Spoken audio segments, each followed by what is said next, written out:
Muy buenas y bienvenidos a un nuevo episodio del podcast Estrategas del Trail y Run. Y hoy tengo el placer de poder tener aquí conmigo a Pablo Ruiz, entrenador de deportes de resistencia especializado en montaña. Y además, lo bueno, que es deportista en deportes de alta montaña. Y en especial podréis verlo sobre todo en su canal de YouTube y también lo tendremos, ya sabéis, en nuestras queridas cuentas de Instagram. Un placer, Pablo. Muy buenas. ¿Cómo estás?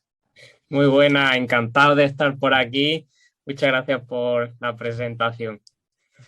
Lo bueno también es que Pablo pues, es compañero nuestro de profesión, ¿no? Entrenador, graduado en Ciencias de la Actividad Física y el Deporte. Y ya veréis que seguramente todo lo que vayamos a aprender hoy con todos vosotros, pues va a ser súper aplicable, porque vamos a tratar en concreto el tema del entrenamiento cruzado. ¿Qué tal, Pablo? ¿Qué me cuentas sobre este temita que tantos corredores les tiene ahí entre la espada y la pared, ¿no? Nunca saben si utilizarlo o no utilizarlo y tú, pues, siendo especialista en esquí sobre todo, ¿no? Sí, es un tema que me toca de lleno porque al final yo por obligación lo he tenido que hacer porque por mala suerte no hay durante todo el año nieve, entonces tengo que ir combinando distintas disciplinas deportivas, pero he encontrado en esa combinación un equilibrio muy interesante y que sin duda veo que tiene grandes beneficios. Claro. Y es que, joder, la gente no lo sabrá, pero es que vives en Granada, macho. Y eso es el paraíso. En Granada, en España, es la hostia, ¿no? Está muy bien porque tenemos la alta montaña muy cerquita, en media hora en coche estoy a 2100 metros y puedo subir montañas de más de 3000 metros, pero también en media hora me bajo a la playa. O sea que tenemos aquí un sitio idílico. Hombre, es que, de verdad, yo lo que justamente estábamos comentando antes, ¿no? Justamente yo había ido a participar en el Ultra Trail de Sierra Nevada. Y es que es un espectáculo lo que tenéis por allí. O sea, tanto en invierno como en verano, es un espectáculo. ¿Llevas mucho tiempo Hay, viviendo allí? hay grandes contrastes. Sí, yo soy de aquí y llevo, excepto un año que estuve de Erasmus en Austria, he estado aquí viviendo siempre. Sí. Y que estuviste estudiando CAF, ¿no? Allí también. Sí, estuve allí en la Universidad de Salzburgo, que además son punteros en entrenamiento de resistencia, tienen allí un departamento, aprendí mucho de ellos y en el mundo de los deportes de nieve en Austria, como el fútbol aquí prácticamente. Hostia, claro, tío. Yo la verdad también estuve estudiando en Roma y, o sea, de Erasmus, ¿no? Y es que mola tanto, ¿no? Ir a conocer otros lugares y encima que te cuenten su experiencia. ¿Qué es lo que te llevaste de allí? ¿Te la acuerdas? ¿Te acuerdas?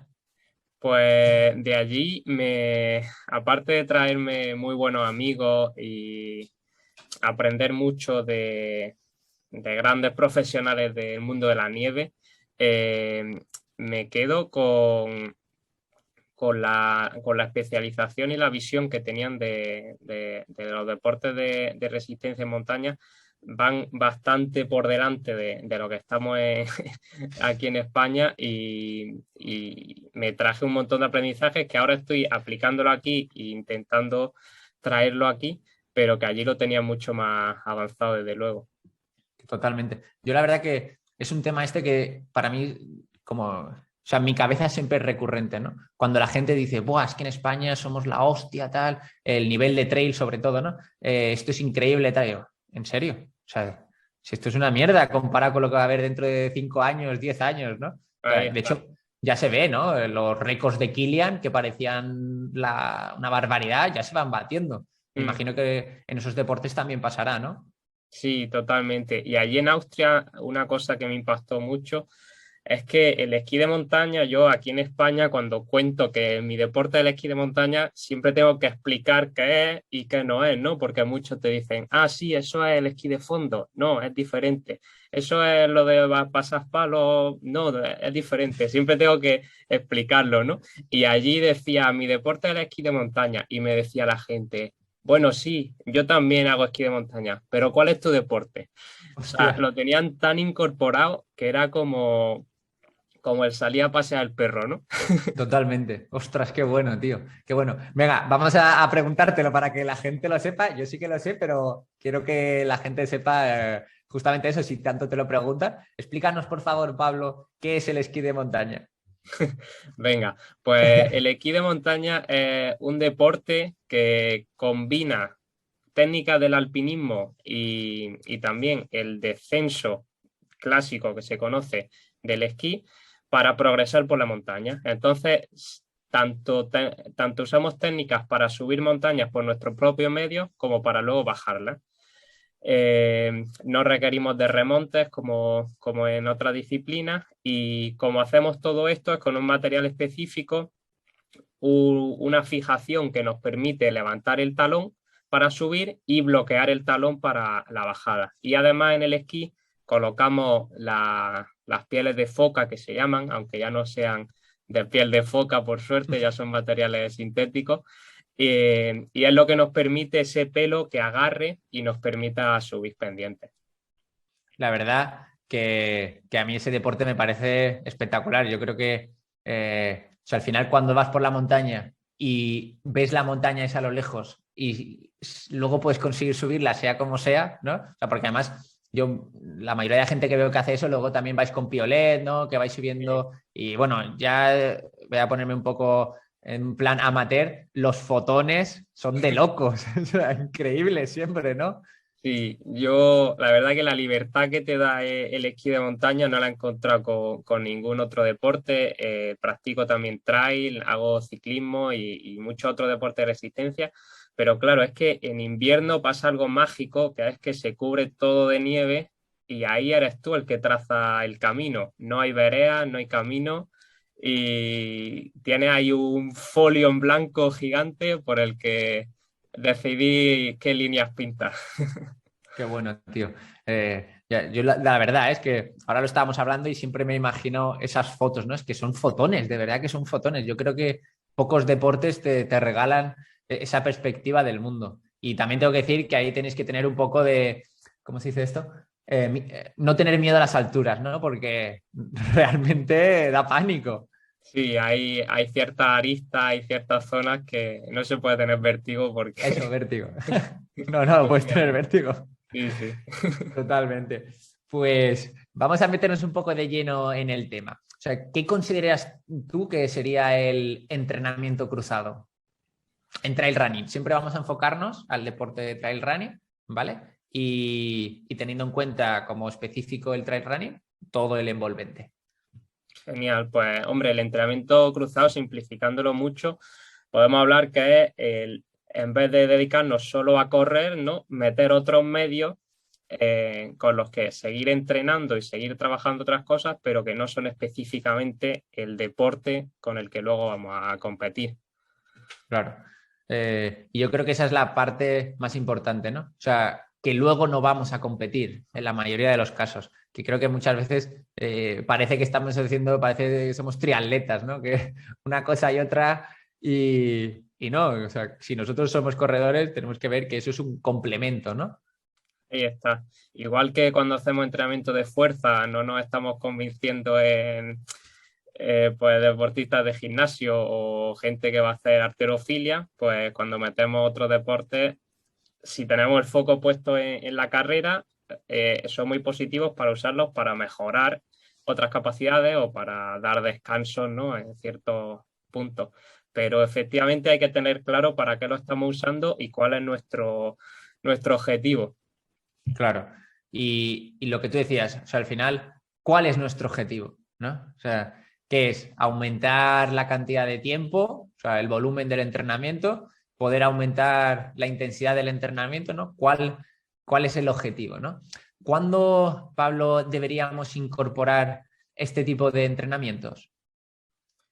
Pues mira, el entrenamiento cruzado puede tener muchísimas aplicaciones. A mí una de las que me gusta es el dar descanso a las articulaciones durante algún periodo en el que no necesitamos estar corriendo tanto. Entonces, por ejemplo, justo cuando acaba la temporada y están los objetivos lejos, el, el sacar alguna hora o algunas semanas con entrenamientos que no tengan ese impacto, lo veo muy positivo ahí en pretemporada. Luego, durante la temporada, como tú has dicho, cuando buscamos aumentar el volumen o el tiempo de entrenamiento, y para no producir esas sobrecargas que muchas veces corriendo llegan, pues puede ser otra muy buena alternativa, ¿no? El meter algún día simplemente, pues de complemento ese entrenamiento cruzado. Claro. Yo, por ejemplo, ahí hay un tema que siempre, o sea, que como muchas veces veo, no siempre, que es el de, por ejemplo, utilizar el entrenamiento cruzado de natación, ¿no? Pero si no eres nadador, si Claro, tú habitualmente no eres nadador, ¿no? O sea, al final estás causando una fatiga mucho mayor, ¿no? O sea, más, por ejemplo, yo si ahora me pusiera a hacer, vamos a poner en el caso este, si yo ahora me pusiera a hacer esquí de travesía, esto de cruzado tiene poco, yo estaría reventado, ¿no? O sea, a medida que va claro. avanzando, me imagino que sería mucho mejor. Efectivamente, al final casi todos los deportes tienen además unos músculos implicados o que trabajan de forma distinta o incluso son diferentes. Entonces, si de repente tratamos de hacer ese deporte, pues ya y a nivel muscular van a surgir ciertas, incluso agujetas, ¿no? En esos primeros días por la falta de adaptación. Claro. Y justamente, pues eso me gustaría preguntarte. O sea, si decimos cuándo lo incorporamos, pues vamos al caso contrario. ¿Cuándo crees tú que no deberíamos incorporar este tipo de entrenamiento cruzado? Pues en principio, generalizando, conforme más nos estamos acercando al objetivo, deberíamos de centrarnos más en hacer lo específico que es la carrera. Eh, entonces, pues cuando más cerca estemos, deberíamos de reducirlo cada vez más. No tiene por qué llegar a cero, seguramente. O sea, si estamos habituados a la bici, incluso el día antes o sea, la semana antes de una competición, puede haber una sesión de rodillo tranquila, ¿no? No nos va a causar demasiado estrago, pero sí es cierto que no vamos a centrar el foco en meter entreno en bici en esas semanas previas a competir. Claro, yo creo que ese es el punto determinante, ¿no? Y cuando al final pues hablamos de generalizar, claro, por ejemplo, tú eres un deportista de alto rendimiento, claro, es muy diferente tú que vas a machete, tu entrenamiento cruzado, que yo que soy un matado. Entonces, claro, normalmente cuando vosotros entrenáis mucho más, ese volumen del entrenamiento cruzado podría utilizarse, pero en deportistas amateurs no tendría tanta lógica, ¿no? Claro, y por ejemplo, típica situación en una persona que lo que no consigue es ni siquiera llegar a sacar todo el tiempo que le gustaría para poder entrenar. Pues esos huecos pequeños que consigue sacar, pues por lo menos que sean de lo específico, ¿no? Y que le sirvan para seguir mejorando en ese deporte que está preparando. Ya cuando queremos meter grandes volúmenes, gente que prepara carreras de larga distancia también, pues es cuando ese entrenamiento cruzado coge más sentido. Claro. Yo, por ejemplo, en deportistas amateurs, ¿no? Normalmente cuando estamos fuera de la temporada, sí que intento meterles bastante entrenamiento cruzado, pero más que nada por un aspecto psicológico, ¿no? Ya no solo fisiológico, sino psicológico. ¿Cómo ves ese punto de esas sesiones fuera de lo que es específico para aliviar la cabeza? Son totalmente necesarias y ahí como entrenadores, y tú también lo sabes bien, es algo súper individual porque tú sabes que a alguna persona a lo mejor lo que le necesitas poner y lo que le va a venir bien es que le digas, pues vete a andar a la montaña con mochila y sin ritmo y sin tal. O a otra persona a lo mejor pues es nadadora o ha sido triatleta y el meterle entreno de natación en esa fase pues le apetece y es algo que le permite cambiar. O sea que cada uno tenemos distintas formas de encontrar ese punto de desconexión. Totalmente. ¿Qué te iba a decir, Pablo? Cuando sales de la época en que te preparas pues, específicamente el esquí de travesía, ¿sueles correr también? ¿Sueles, cómo se dice esto? O sea, competir en asfalto, bueno, en asfalto, no, en montaña, perdona. Sí, depende de la temporada. Hay en años que aprovecho el gran nivel de forma con el que termino la temporada de invierno, porque el esquí de montaña en subida corriendo te pone como un toro. De pronto te quitas los esquís y te pone unas zapatillas de 200 gramos y es que vas subiendo que ni te enteras. Entonces, lo he hecho más de una temporada, el participar en algún kilómetro vertical justo al terminar la temporada y la verdad que llego con muy buen nivel de forma y lo suelo aprovechar. De todas formas, el cuerpo me suele pedir ese descanso, ¿no? Después de muchos meses de entrenamiento ahí exigiéndome mucho y suele llegar con el verano y suelo hacer algún par de semanitas en las que desconecto un poco y ya vuelvo, digamos, a preparar la temporada del invierno siguiente. Entre medias, a veces surge algún objetivo que preparo más a conciencia, pero no tiene por qué y me suelo tomar el verano con más descanso a nivel competitivo. Claro, porque me suena de haberte visto justamente en Camí de Cabáis Sí, y digo, voy a preguntarle, ¿qué tal te fue esa carrera? sí, esa me hizo mucha ilusión porque me apetecía mucho conocer Menorca y nos invitaron a ir para allá. Además fui con Nico, con un amigo, y fue un poco precipitado porque, claro, era muy llana y ahí Mm. esa ventaja que te comentaba de subir fuerte no le sacaba provecho porque era muy de correr. Entonces, tuve que hacer ahí una preparación medio express de coger ritmo en llano para llegar a la carrera pues, de la mejor forma posible. Sí, es que justamente esa, es que es llanísima. Sí, sí, sí. Yo creo que pocas carreras tenemos, al menos en España, que sean consideradas de trail y que sean tan planas como Mm. puede ser Camí de Cabáis. Sí, fue un poco el salir de la zona de confort. Nunca había hecho además ninguna carrera de mayor distancia de media maratón, de trail, y esta era de 27, 28 kilómetros. Y además eso, sin casi volumen corriendo. O sea, fue quitarme los esquís y en un mes pues salí a correr por los llanos por aquí poco a poco, con una progresión, teniendo mucho cuidado porque es un cambio bastante fuerte el pasar del esquí de montaña al correr en llano, pero me fue muy bien. De hecho, yo salí sin ninguna presión, iba incluso grabándolo con la cámara y, y fui remontando posiciones y me terminé metiendo en el top 10 que no tenía ni idea de que había entrado tan adelante. Claro, encima es que este tipo de pruebas se corre con mucha gente. No sé si cogió justamente tu parte, ¿no? Pero normalmente no sé cuántas distancias hay, pero muchas. Entonces me imagino que estaríais pasando corredores o eso nos pasó a vosotros. En mi caso no coincidimos con ninguna de las otras Ah, distancias, sí ujú. que los días previos lo íbamos siguiendo y de hecho nos movíamos con el coche, íbamos viendo a Pau Capel cómo iba en cabeza, estuvo muy bien por eso, pero nuestra distancia éramos solo los que participábamos en esa más cortita. Claro. Eh, Pablo, me imagino que a la hora de pasar, me imagino, ¿no? A la hora de pasar del esquí al asfalto, uno de los grandes cambios, ¿no? Será la absorción de los impactos a la hora de correr, ¿no? Sí, totalmente, y hay que tener muchísimo cuidado.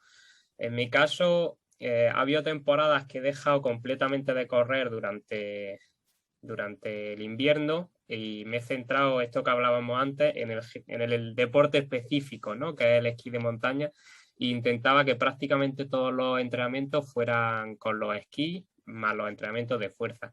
Ha habido otras temporadas que sí que he metido algún día de carrera durante la semana, porque si te tiras 3, 4, 5 meses sin correr absolutamente nada, luego volver a ese impacto, o lo haces de forma muy, muy progresiva o es muy fácil que salgan sobrecargas. Entonces, yo los primeros días que salgo a correr, después de la temporada de invierno, si he tenido un paro de varias semanas, tengo que irme reteniendo, ¿no? Irme mordiendo la lengua y diciendo, Pablo, tranquilo. O sea, realmente en 3-4 sesiones la progresión es súper rápida, pero si yo trato de el primer día correr ya a 4, luego me tiro 5 días con agujetas, con sobrecarga, y hay que ir con mucho cuidado.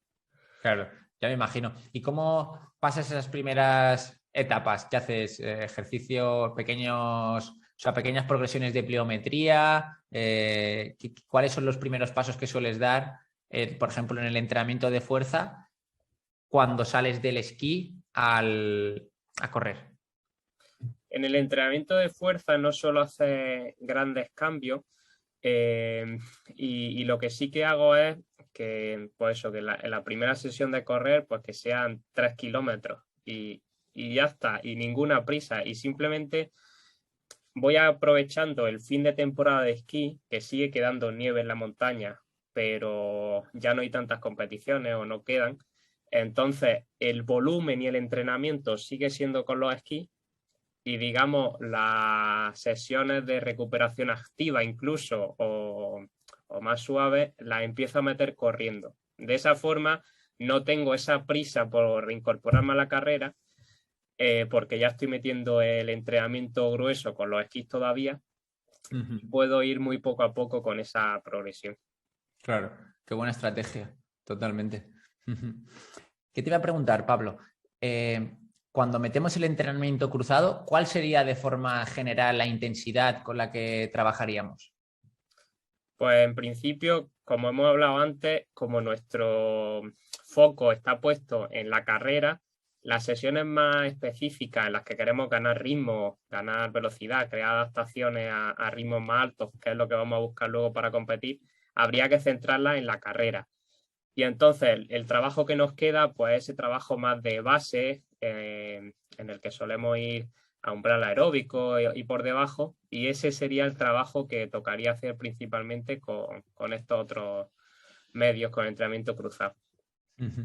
Yo, por ejemplo, también ahí, cuando es inicio de temporada, también les incluyo a veces alta intensidad, para no intentar no perder mucho el ritmo, sobre todo siempre hablando de deportistas amateurs, ¿no? Que lo que buscan es pues disfrutar también con los entrenamientos. Claro. Y de forma general, sí, base, ¿no? Pero a veces sí que le meto ahí unos cuantos cambios de ritmo, unas series cortas, ¿no? O sea, un poco de hit, por ejemplo, y cambiar un poco el medio. O sea, para hacérselo más entretenido, ¿no? O Mm. sea, sobre todo eso, a esos deportistas amateurs, para meterle variabilidad, que creo que es un componente importante, ¿no?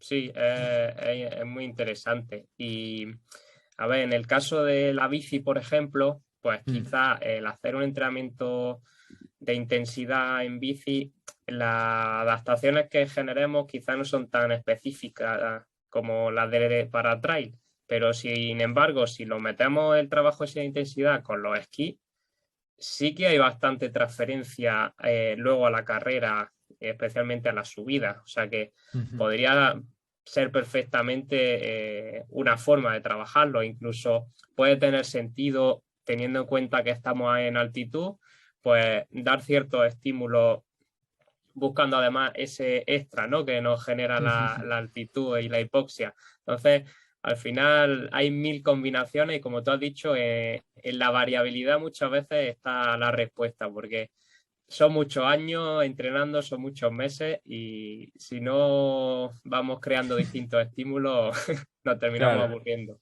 claro. Y yo creo que sobre todo para eso, el deportista amateur, ¿no? O sea, creo que cuando hay una mayor variabilidad en los entrenamientos, que no todas las semanas son iguales, o sea, al final, cuando, por ejemplo, vas a la universidad, ¿no? Y te enseñan qué es un macrociclo, qué es un mesociclo, microciclo, ¿no? Al final, te lo miras cualquier libro y todo, y es un periodo de base, súper suave, creando adaptaciones básicas, pero yo le meto a un deportista que me mete a 4 semanas a baja intensidad y yo creo que me mata, ¿no? Pero esa es Sí, la teoría, ¿no? efectivamente.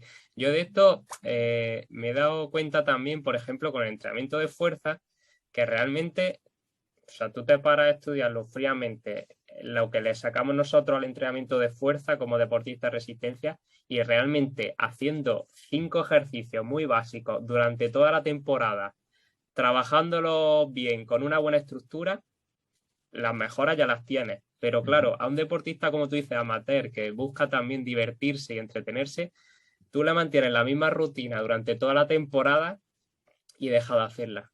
Entonces, la variabilidad ahí cobra mucha importancia. Justo eso lo comentaba hace unos días con un buen amigo, con Rubén, de que al final uno de los componentes más importantes para nuestros deportistas, que la mayoría que entrenamos son amateurs, es el componente psicológico, ¿no? O sea, de disfrutar, no disfrutar con los entrenamientos, pasármelo bien, aburrirme o no aburrirme. Y creo que al final eso marca mucho la diferencia con el deporte de alto rendimiento, ¿no? Que cuando en el deporte de alto rendimiento sí que aunque no sea tan entretenido, pues lo tienes que hacer porque no te queda otra. Claro. Tú tienes muchas semanas... ¿Tú tienes entrenador, Pablo? Pues esta está siendo la primera temporada que estoy siguiendo un plan de entrenamiento que me he preparado yo mismo. De todas formas, sí que tengo la supervisión de mi entrenador, que en mi caso ha sido mi padre durante los últimos 6, 7 años. Y sigo teniendo esa visión externa, ¿no? Porque cuando te entrenas tú mismo, muchas veces solo tienes tu perspectiva y te dejas guiar por también lo que te apetece. Entonces me gusta mantener esa visión desde fuera que me esté orientando también y lo comparto con él. Pero sí, este año estoy siguiendo un plan que me he preparado yo mismo. Este año va igual, sufres más o sufres menos, ¿no? Porque justamente es esa parte que tú decías de la subjetiva, ¿no? O sea, saber si lo estoy haciendo bien o no estoy haciendo bien. Al final yo creo que nosotros nos podemos autoengañar mucho, Sí, de forma totalmente. favorable o de forma desfavorable. El componente psicológico de no, estoy bien y en verdad estás reventado. Ahí está, sí, sí. Por eso busco mantener esa otra visión. Y luego lo he hecho así porque ha sido un plan que, digamos, lo he pensado para mí, pero sabiendo que o sea, le he dedicado el tiempo suficiente como si no fuera para mí, ¿no? Porque muchas veces cuando es para ti no le dedicas tanto tiempo como si es para alguno de los pupilos a los que llevo, por ejemplo. Y coincidió que era el trabajo de fin de máster, del máster que hice en Murcia de alto rendimiento. Y como le tenía que dedicar todo ese tiempo, dije, venga, pues voy a hacer una propuesta atrevida para mi caso, que voy a llevar yo a la práctica, pero limando cada detalle y teniendo todo esto en cuenta. Qué bueno. ¿Ya lo has presentado el trabajo? Sí, lo presenté en junio. Qué bueno. Yo también cuando hice un máster de entrenamiento, me puse a mí de ejemplo también, subiendo al Monte Elbrus, de Qué caso bueno. práctico, sí, ascensión rápida al Monte Elbrus, que al final pues también está muy relacionado contigo, con lo tuyo, ¿no? Porque era de hipoxia normovárica, cómo hacer diferentes tipos de aclimataciones, y justamente yo en ese momento estaba viviendo en Mallorca, entonces ¿cómo puñetas me aclimato para llegar a 5.600 metros? Caso, al final son eso, historias, ¿no? Historias chulas Sí, y si te puedes poner de ejemplo, mucho mejor. es muy interesante y en todo esto al final es que es importante el que encontremos el por qué y el para qué lo hacemos, ¿no? Y cuando ese por qué es bastante fuerte, el tiempo y la pasión que le pones siempre es mayor. Entonces, yo lo que busqué fue, en el esquí de montaña no nos hemos metido en el mundo de la competición, pero hay varias disciplinas y a día de hoy un esquiador de montaña compite en todas las disciplinas.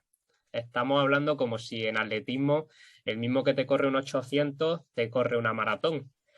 Entonces, claro, ese grado de especialización en el esquí de montaña no ha llegado todavía y yo quise apostar por decir, oye, que si nos especializamos en una disciplina se va a poder rendir mejor. Entonces preparé todo ese plan de entrenamiento para la disciplina más corta, que son los sprints, que es una carrera de 3 minutos, 3 minutos y medio. Claro. Y en ella estoy. Qué bueno, tío, qué bueno. Me gustaría preguntarte también, porque te he visto ahí por las redes sociales y tal, haciendo algo que a mí me parece súper interesante, ¿no? O sea, el roller esquí. Me gustaría que explicaras un poquito qué es el roller esquí. muy interesante y además una buena propuesta como entrenamiento cruzado. Así que va a ser interesante que la gente lo conozca.